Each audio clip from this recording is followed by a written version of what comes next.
오늘 성경 말씀은 창세기 32장 24절에서 29절입니다. 야곱의 인생을 통해 성경이 말하고 싶은 메시지가 가장 잘 담겨 있는 사건이 야뽕나루 사건일 것입니다. 그렇다면 야뽕나루 사건이 말하고자 하는 바는 무엇일까요? 이 사건에서 먼저 눈여겨볼 대목은 이것입니다. 형 에서를 만나는 일이 두려운 야곱은 전 재산과 가족을 여러 때로 나누어 앞서 보낸 후 홀로 남았습니다. 그때 어떤 사람이 나타나 야곱을 붙잡고 씨름을 하였습니다. 24절을 보면 야곱은 홀로 남았더니 어떤 사람이 날이 새도록 야곱과 씨름하다가 라고 되어 있습니다. 우리는 쉽게 이 씨름이 기도일 것이라고 생각합니다. 야곱이 하나님의 사자를 붙잡고 당신이 내게 축복하지 아니하면 가게 하지 아니하겠나이다 라고 간청한 것 때문에 그렇게 생각합니다. 그렇게 본다면 이 사건은 야곱이 하나님에게 매달려 복을 달라고 간절히 기도했더니 결국 복을 받아냈다라는 메시지로 요약될 수 있을 것입니다. 이렇게 흔히 생각하듯 이 씨름이 정말 기도였을까요? 만약 그렇다면 이 씨름이 기도이려면 누가 씨름을 걸어야 맞을까요? 야곱입니까? 하나님입니까? 야곱이어야 말이 됩니다. 그런데 24절에서 보듯 이 씨름을 시작한 이는 야곱이 아니라 어떤 사람입니다. 어떤 사람, 곧 하나님의 사자가 씨름을 걸어온 것입니다. 이것이 이 씨름을 기도로 보기 어려운 이유 중에 하나입니다. 또 이 씨름의 승부가 누구에 의해 판가름 나는가를 보면 창세기 32장 26절 야곱에게 씨름을 걸었던 사람은 날이 새도록 씨름했지만 자기가 야곱을 이기지 못함을 보고 그가 야곱의 허벅지 관절을 치매 야곱의 허벅지 관절이 그 사람과 씨름할 때에 어긋났더라. 그가 이르되 날이 세려하니 나로 가게 하라. 씨름을 걸었던 사람은 자기가 질 것 같아 야곱을 떠나려고 했던 것입니다. 이런 사실로 미루어 이 사건은 야곱이 하나님에게 요구 조건이 있어 길을 쓰고 매달리더니 결국 복을 받아 내더라는 이야기가 아니라는 것을 알 수 있습니다. 오히려 이 시간은 야곱에게 요구할 것이 있던 하나님이 그에게 씨름을 걸어 야곱으로 매달리게 하고 당신의 뜻을 이루고자 야곱을 떠나가려고 했던 사건이라고 보는 편이 더 맞다고 봅니다. 야곱은 자기와 씨름하던 사람이 가려고 하자 당신이 내게 축복하지 아니하면 가게 하지 아니하겠나이다 라고 말하며 그를 붙잡았습니다. 씨름을 걸었던 사람이 이제 야곱을 놔두고 가려 하는데 왜 야곱은 그 사람을 붙잡았을까요? 야곱에게 이 야뽕나루 사건은 어떤 의미가 있는 것일까요? 야곱은 어머니 뱃속에 있을 때부터 이미 하나님의 택하심을 받은 사람입니다. 그러나 그는 하나님 앞에 부름받았다는 것이 무슨 의미인지 하나님의 자녀답게 사는 것이 무엇인지에 대해서는 아직 충분히 이해하고 있지 못했습니다. 이것은 곧 야곱의 생애는 하나님을 알고 예수 그리스도의 필요성을 깨달았으면서도 하나님을 주인으로 모시지 않는 인생을 보여주는 것이라 할 수 있습니다.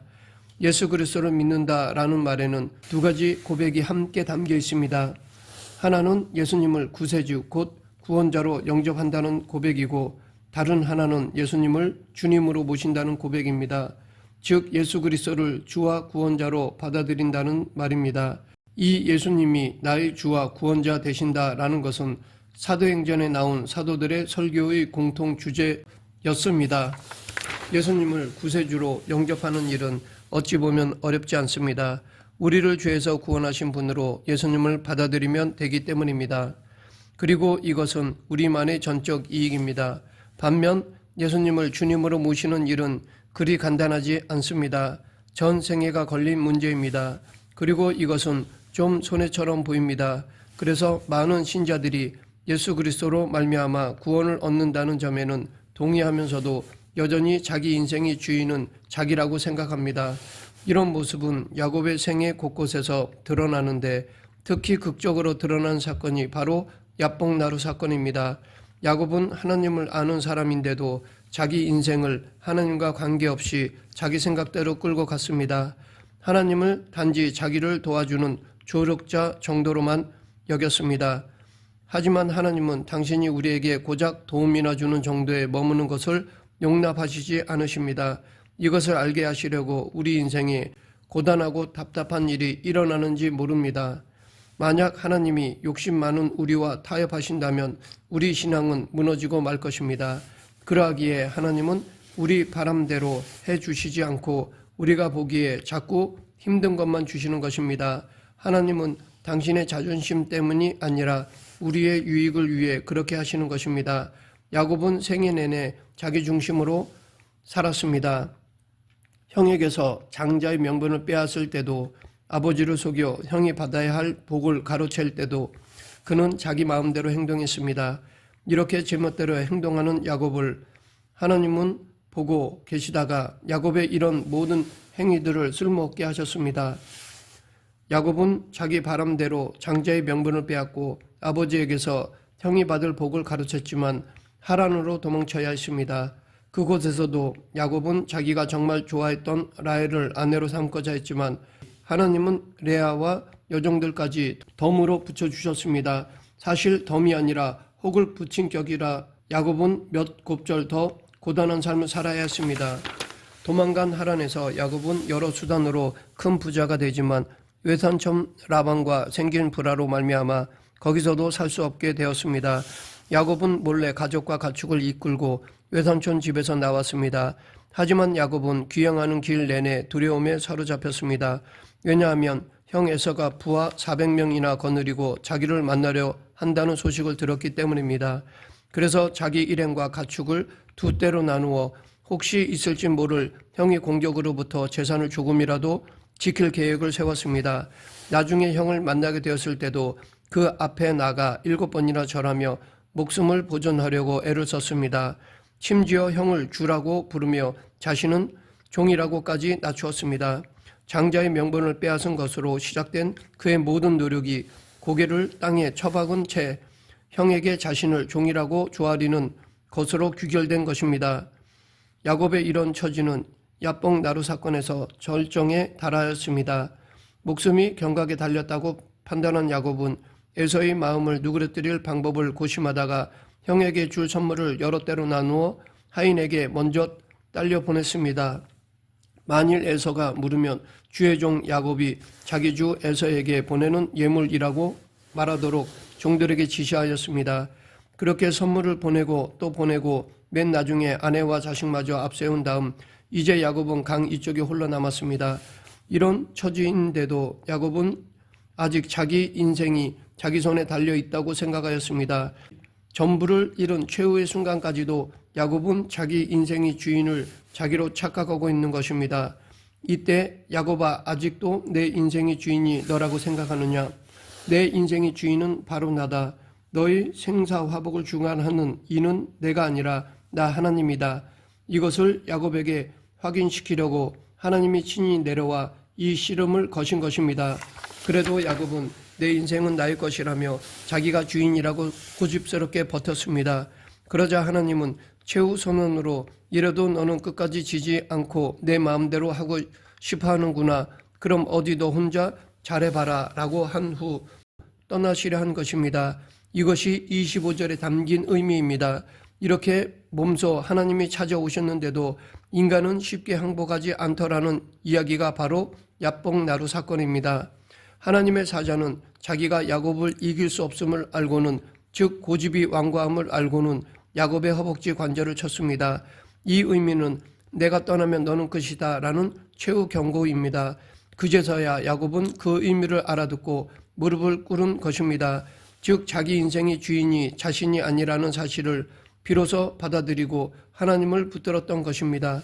26절 당신이 내게 축복하지 아니하면 가게 하지 아니하겠나이다 라는 말의 의미는 야곱이 이렇게 간청하고 애원하여 마침내 복을 받아냈다는 것을 교훈하고자 함이 아니라 이 말은 이제 하나님께 완전히 항복하겠다는 선언인 것입니다.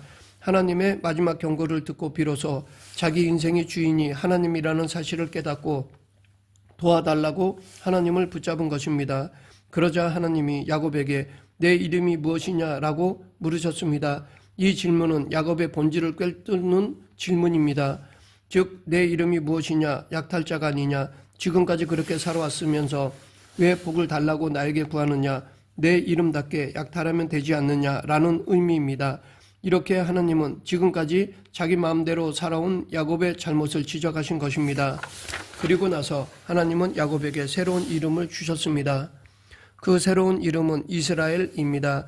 야곱에서 이스라엘로 이름이 바뀌었습니다. 이스라엘이라는 이름은 하나님과 겨루어 이겼다라는 뜻입니다. 약탈자에서 하나님과 겨루어 이긴 사람으로 바뀐 것입니다. 그러면 이 하나님과 겨루어 이겼다라는 것은 무슨 뜻일까요? 야곱은 하나님을 이긴 것이 아닙니다. 하나님 외에 모든 피조물이기에 창조자 하나님을 이길 존재는 없습니다. 야곱은 허벅지 관절이 부러지는 아픔을 겪었습니다. 실제로 야곱이 이긴 것이라면 그는 복을 받을 수도 이스라엘이라는 새로운 이름을 받을 수도 없었을 것입니다. 그가 이겼다는 것은 그가 드디어 하나님의 사랑으로 복을 얻어내는 일에 승리했다는 뜻입니다. 야복나루에서 야곱에게 씨름을 건 하나님의 사자는 자기가 야곱을 이기지 못함을 보고 떠나려 하자 야곱이 그럴 수 없다고, 즉 하나님 없이는 살 수 없다고 항복한 것입니다. 그러하기에 하나님과 겨루어 이겼다라는 말은 우리가 생각하는 것과는 다른 차원의 승리를 의미합니다. 지금까지 야곱의 생애 목표는 어떻게 복을 얻어낼 것인가 하는 것이었습니다. 그는 자기 힘으로 복을 얻어내려고 했고 하나님을 그저 그 일에 도움을 주는 조력자 정도로 여겼습니다. 그는 오랫동안 라반을 위해 일했습니다. 그리고 고향으로 돌아가겠다고 하자 라반이 만류하였습니다. 그러자 야곱은 자기가 돌보는 라반의 가축 중에서 얼룩진 것과 점 있는 것은 자기 소유로 하겠다고 제안을 하였습니다. 야곱은 모든 수단과 방법을 동원하여 어떻게 해서라도 얼룩지고 점 있는 가축을 얻으려고 하였습니다. 자기의 힘으로 재산을 모으려고 하였습니다. 하나님을 의지하지 않고 자기 지혜를 의지하였습니다. 그렇게 해서 많은 재산을 모았습니다. 하지만 그 많은 재산을 모은 만큼 불신도 커져갔습니다. 외삼촌 라반의 신의를 잃어갔습니다. 결국 외삼촌 집을 도망치듯 떠나야 했습니다. 지금까지 자기 생각으로 자기 방법으로 자기의 목표를 이루고자 했던 야곱의 삶은 겉으로는 성공한 것처럼 보이지만 항상 좋지 않은 결과를 맺었습니다. 자기 생각대로 자기 계획대로 잘 되어 갔지만 결과는 좋지 않았습니다. 반대로 야복나루에서는 자기 생각대로 되지 않았습니다. 오히려 자기 계획대로 되지 않아 실패했다고 생각되어지는 상황이었습니다. 그러나 결과는 야곱의 생각, 계획을 뛰어넘는 완벽한 문제의 해결함이었습니다. 세상적으로 보면 실패한 것처럼 보이지만 이것이 하나님의 은혜입니다. 야곱의 허벅지 관절이 부러진 것은 실패가 아니었습니다. 오히려 하나님의 은혜를 받는 통로요, 하나님의 문제 해결 방법이었던 것입니다. 즉 야곱을 찾아와 씨름하고 허벅지 관절을 부러뜨리기까지 하시는 하나님의 손길은 분노나 포기가 아니었습니다. 심판은 더더욱 아니었습니다. 그것은 사랑이었습니다. 하나님께서 이렇게까지 하신 것은 야곱을 향한 당신의 사랑 때문이었습니다. 성경에서 고집불통의 대명사로 불리는 사람이 바로 야곱인데 이런 야곱마저 하나님이 마침내 사랑으로 항복시키더라는 이야기가 야복나루 사건입니다. 이것은 곧 하나님은 절대로 당신의 자녀인 우리를 놓지 않으신다는 것을 의미합니다. 우리가 하나님을 인정하고 예수님을 나의 주님으로 모실 때까지 포기하지 않으신다는 것입니다. 우리는 이 사실을 기억하며 하나님 앞에서는 절대 고집 부려서는 안 될 것입니다. 빨리 무릎 꿇고 순종하는 것밖에는 없습니다. 말씀을 맺겠습니다. 하나님은 당신이 택하신 자녀를 결코 포기하지 않으십니다. 오늘 본문인 야복나루 사건이 이것을 증명해 줍니다. 그런데 성경에는 이 사건보다 더 정확하게 우리에 대한 사랑을 보여주시는 증거가 있습니다. 그것은 당신의 독생자 예수 그리스도를 갈보리 십자가에 못 박아 죽이시기까지 우리를 사랑하신 것입니다. 이처럼 하나님은 그 어떤 것을 감수하더라도 우리를 당신의 자녀답게 만드십니다. 그 하나님의 열심을 기억하며 살아가는 저와 여러분이 되길 간절히 축원합니다. 기도하겠습니다. 생사화복을 주관하시는 하나님 아버지, 끝까지 우리를 사랑해 주셔서 당신의 자녀로 삼아주심을 감사합니다. 우리도 충성으로 보답하는 성도가 되게 하여 주시옵소서. 예수님 이름으로 기도드립니다. 아멘.